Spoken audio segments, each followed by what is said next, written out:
Hey, Vsauce, Michael here.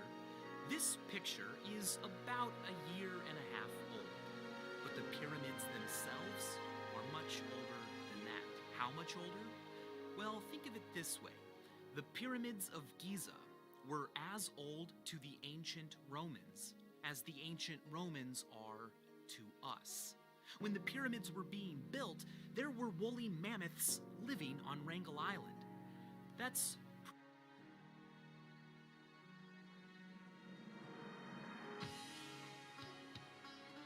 Hey, Vsauce, Michael here. This is called the Dolly Zoom effect, and the optics that make it possible are also responsible for what's called the Moon Terminator illusion.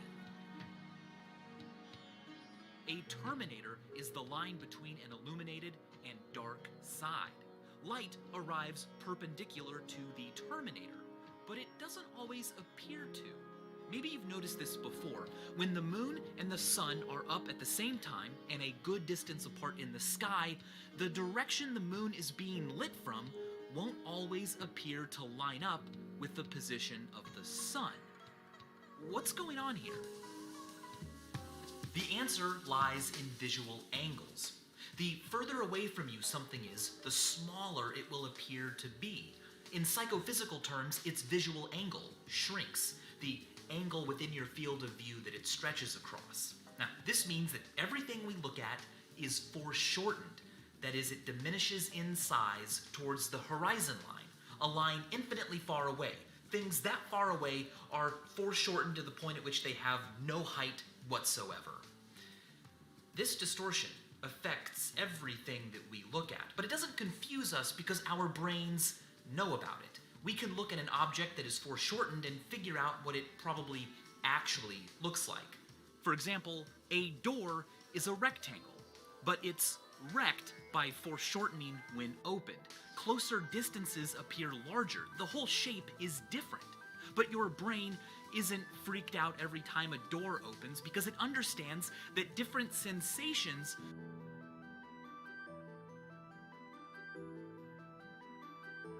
don't necessarily mean different actual things. It's called subjective constancy.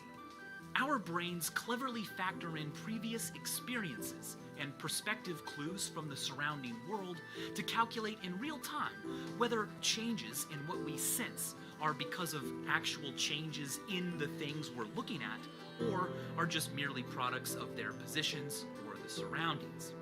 For example, I, right now on this video screen, am vulnerable to foreshortening, but I probably look okay to you. However, if we frame in really closely and remove surrounding perspective clues, I can be made to look weird, strange, a little scary, distended. I'm foreshortened without the necessary tools around me for you to mentally adjust. This is probably the crux of the Moon Terminator illusion. Take a look at this. The line where that wall meets the ceiling is a straight line. Seriously, take a look. If you look to the left and right, it continues to look straight. And trust me, this building was built with level, straight ceilings, but that's not what your eye senses. A camera will help demonstrate this. It doesn't add in the post-sensation processing that our brains do, and we can also frame in to remove other clues telling us what to think. Now, sure enough, right in front of us, the line is level with the screen of the camera. It's a straight line, but if we move our eyes across the line, look what happens. If I pan this way, the slope changes, and now the line appears to be going up and to the left. And if I pan this way, the line appears to be moving up and to the right. What's going on here? A straight line can't have changing slope. That's what a curved line does. Just like the curve we think we see between the sun and the moon. But wait, if the line between the sun and the moon is curved because of foreshortening, why don't we see lines like this one as curves? Well, here's a clue. Clues. We know what rooms are supposed to look like. We know how they're built. We have experience with them. And there are other things in the environment helping us. But when you look at the sky, there's not much to help you. In the absence of clues about distance and perspective, our brains assume that whatever we're looking at is equidistant from us, making the sky a sort of dome surface, like a planetarium screen. The only clue we have then is the horizon, but it's a red herring, because the horizon doesn't foreshorten. It's just a place where, due to foreshortening, everything becomes infinitely flat. Brian Rogers and Olga Naumenko demonstrated that these things result in the Terminator illusion by using a planetarium. They projected 2 dots onto its dome, mimicking our perception of the sun and the moon. They then asked participants to place a 3rd dot on the straight line connecting them. But just as in the Moon Terminator illusion, people incorrectly placed the 3rd dot. They were influenced by a desire to stay parallel to the horizon, as if it was subject to the same foreshortening rules. Our brains also often fail to factor in foreshortening when it comes to crepuscular rays, light beams streaming through.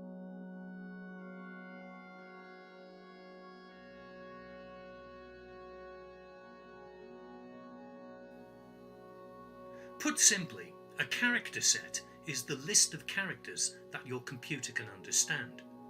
But there is of course more to it than that. All computer scientists, and particularly programmers, should understand the fundamental principles of character sets, character encodings, and Unicode. Only then can they develop computer systems that will work with text in any language. Once upon a time, the only characters that computer scientists cared much about were English letters, digits 0 to 9, and a handful of punctuation symbols. There was a system for representing these characters called Ascii, the American Standard Code for Information Interchange. Ascii could represent every character on the standard keyboard, and a few unprintable control characters using a number between 0 and 127. Numbers 0 to 31 represented unprintable control characters. For example, 7, bell, made your computer beep. Number 12, form feed, caused your printer to eject the current sheet of paper. And number 13, carriage return, was originally designed to move the printing head of your teleprinter back to the left margin without moving down to the next line. Later it was assigned to the enter key on your keyboard to signal that you've finished typing a line. It's useful to know ASCII values in hexadecimal and in binary, so ASCII tables are often presented in a format similar to this. You can see how each binary value consists of 7 binary digits. With 7 bits, there are 2 to the power 7, that's 128 possible combinations of 1s and 0s. So, to uniquely identify all of the 128 ASCII codes in binary, 7 bits is just enough. Notice that the digits 0 to 9 are not encoded in pure binary. In fact, the base 10 values for these binary codes range from 48 to 57. A computer can't do any mathematics with these codes as they stand.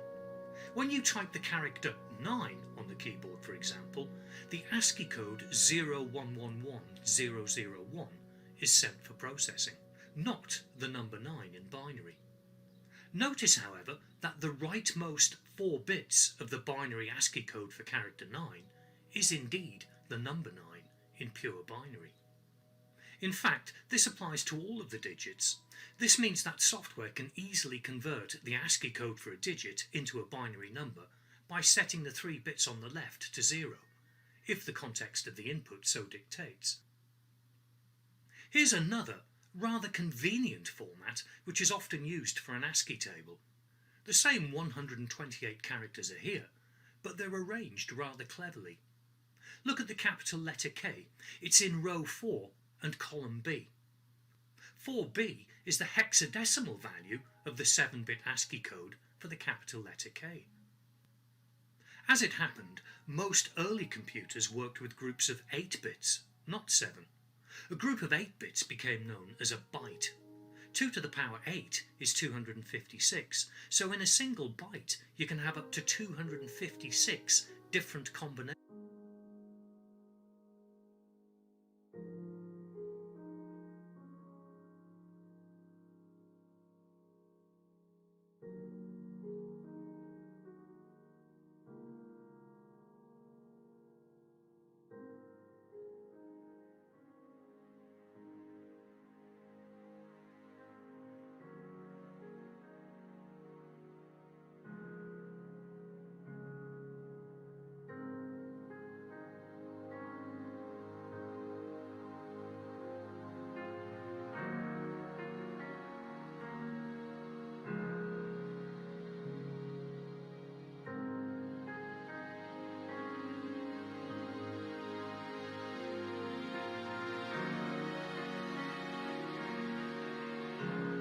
This is Notre Dame in Paris, one of the most famous sights in the city. But I'm not here for the view from the top, or for the flying buttresses, or even for religion. I'm here for something just outside it. If you look down from the top and stand just outside the main entrance, you will find a marker on the floor called Point Zero. Point Zero is the place from which all distances in France are measured from. Now, I'm filming all the way out here, by the way, because once one person starts taking video of it, it starts to attract tourists in the same way that artisanal French bread attracts pigeons. That's a visual metaphor for you there. France isn't the only country with a point zero. A lot of countries in the developed world have them. There'll be a marker or a monument somewhere in the capital city that says this is where the numbering starts from. The UK, though? No, we don't have one. Neither does the US. I mean, the UK does have Charing Cross in London, but only some roads are measured from there. And the US, well, you do have a marker in Washington, D.C., but, well, no one uses it for anything. Most US states restart their numbering when a road enters their territory. And here in Paris, though, you have a marker that isn't really used anymore in these days of GPS and satellites. But what you have is a relic of a past time, a marker that simply says, this is where we started from. This is back when we had all the triangulation and manual calculations needed to actually map something, back when it was longhand. This is where it all began. That's point zero, and that is something you might not have known.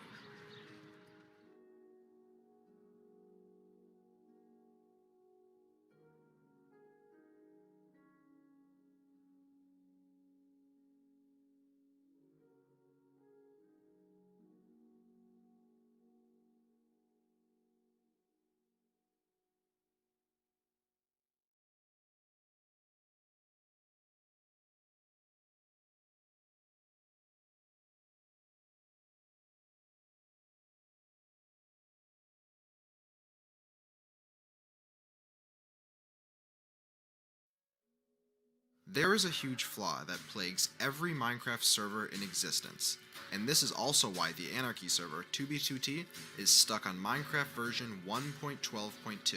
Mojang released this patch almost 3 years ago, yet 2b2t is still running on it. Why? Well, today, we're going to figure out the reasoning behind it, and how even other servers are in a similar situation to 2b2t.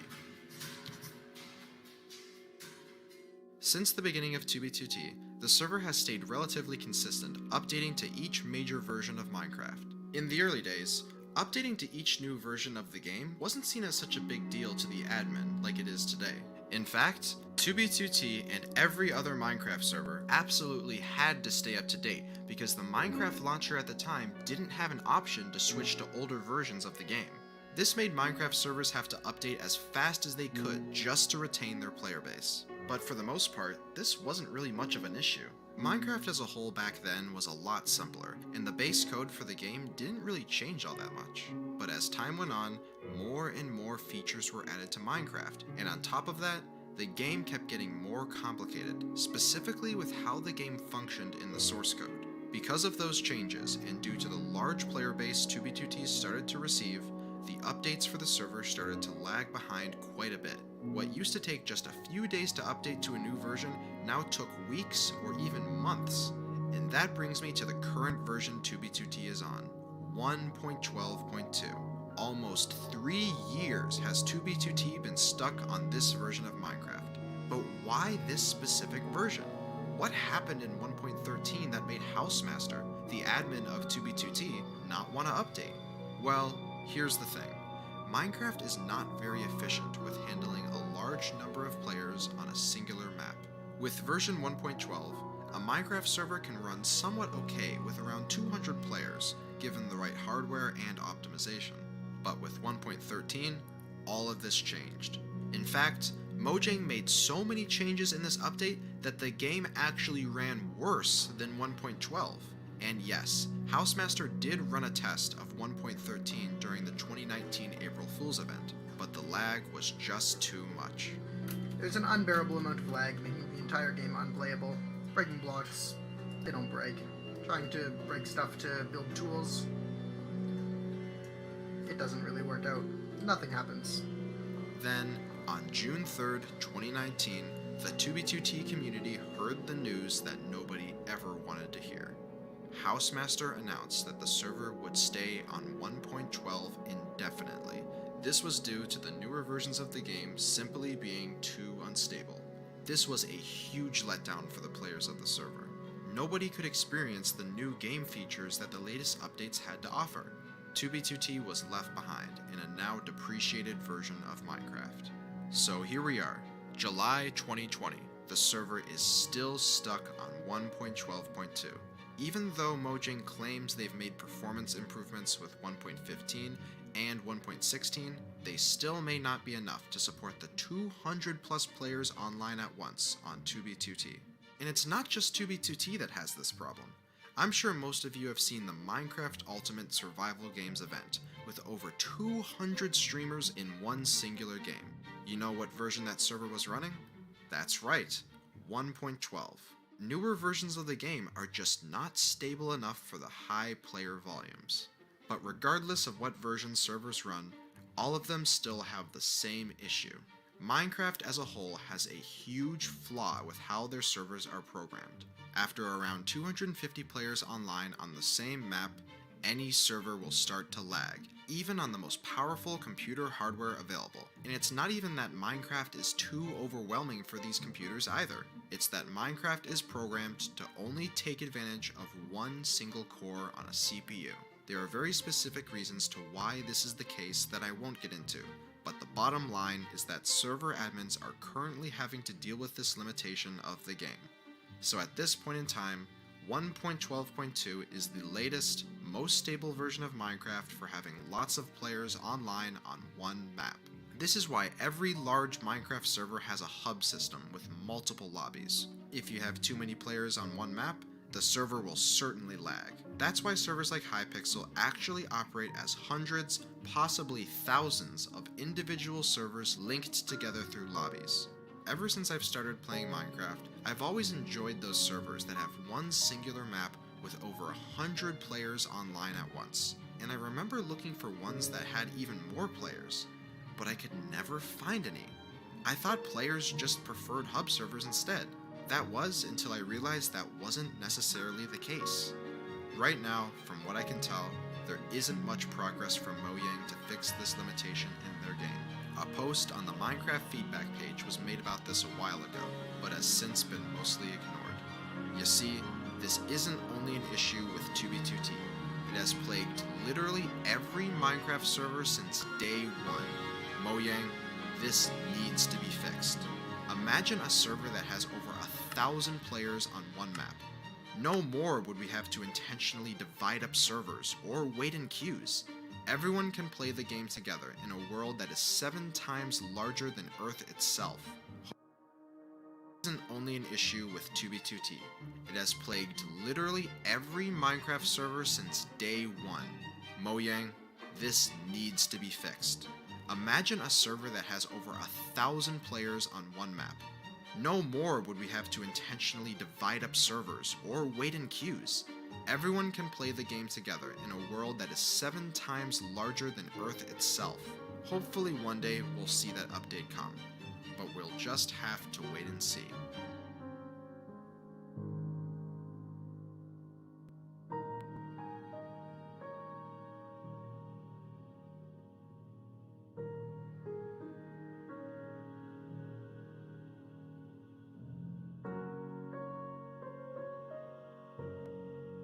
See.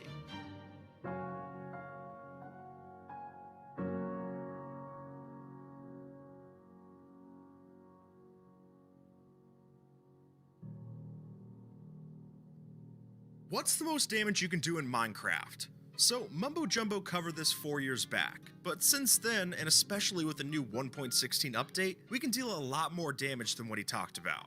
And today, we're gonna see just how much pain you can cause your enemies and your friends in this one. And hey, the YouTube wizards let me know that the deadly subscribe monster only has 1 HP left, so hit it with a final strike down below. It's free, and it helps out your friends in this one. And hey, the YouTube wizards let me know that the deadly subscribe monster only has 1 HP left, so hit it with a final strike down below. It's free, and it helps out a ton. So with any good experiment, we gotta get ourselves a control. And in that case, I guess we should talk about Snowballs first. I guess for the sake of being thorough, these are an attack, but really, you're never gonna use these if you want to do an assassination job. because as everyone knows, these deal no actual red damage to your friend. All they're good for is just a few giggles in a winter wonderland. They're not going to be using them for anything serious.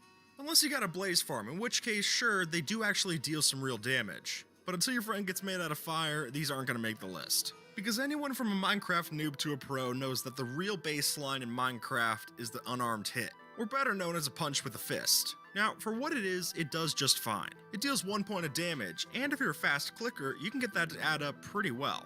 That is, only if they're not wearing armor. Because as soon as they start to put on some kit, you're actually not going to do any damage to that diamond set. And you're better off putting that fist to a better use, such as with a diamond sword. Now obviously there are other swords, and I'll put their damage numbers up on screen in case you're curious, but all of us know that if you're gonna make a sword, then really you're going to be spending 2 diamonds and a stick as opposed to anything else. And the reason is that this is a good pick. Even unenchanted, you're getting 7 damage points per hit out of this thing, which is pretty decent, but obviously we can push further. And even with those diamonds, if we turn those 2 diamonds into 3 diamonds, then all of a sudden we've got a diamond axe, and that's going to be dealing 9 damage per hit. Sure, it does have a slower attack speed than the sword, but if you're only getting 1 hit off anyways, then this is your better pick. It might be a little bit more expensive, but the extra punch that you pack with this is definitely worth your while. But if you're sick of diamond, then you're in luck, because the new update brings with it new materials. And if you've looked at the change logs for the new update, or you've looked at any videos about 1.16, then you've definitely heard that diamond is now dethroned as the best material in Minecraft. And while it might be tempting to make a snazzy netherite sword ASAP, don't get ahead of yourself. Because you see, with one of these, you're only dealing about 8 damage, making it a half step between a diamond sword and a diamond axe. The real trade secret is that you want to save up your netherite, because just like the diamonds, we're going to do a lot more damage with the axe. This here's no joke, because for every hit that we get off with this thing, we're going to be dealing a solid 10 points of damage, which will clear out half of an unarmed person's health bar. And sure, netherite's hard to come by, but if you're going to be making a weapon, then this is what you should be looking at. And obviously, I'd be remiss if I didn't mention enchanting, because it's such a game changer for damage. So for that case, I did reevaluate all these weapons with the maximum damage enchantment, sharpness 5.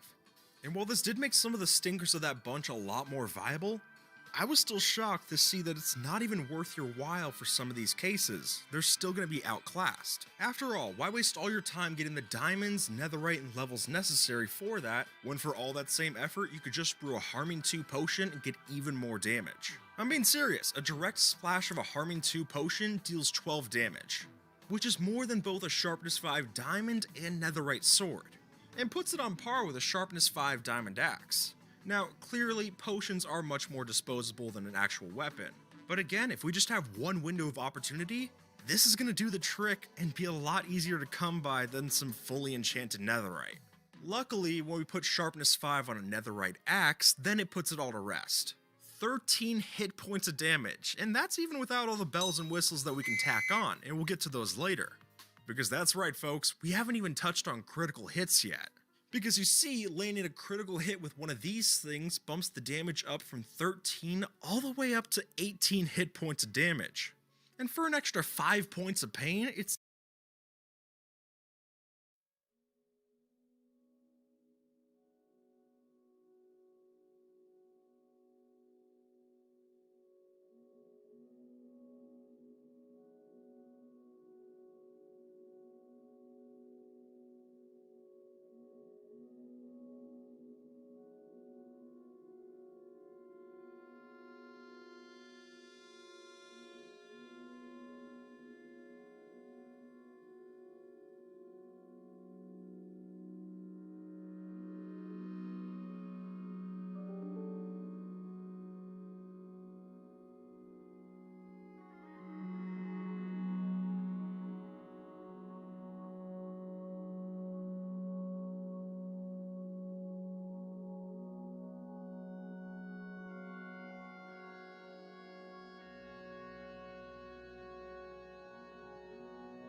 Bye.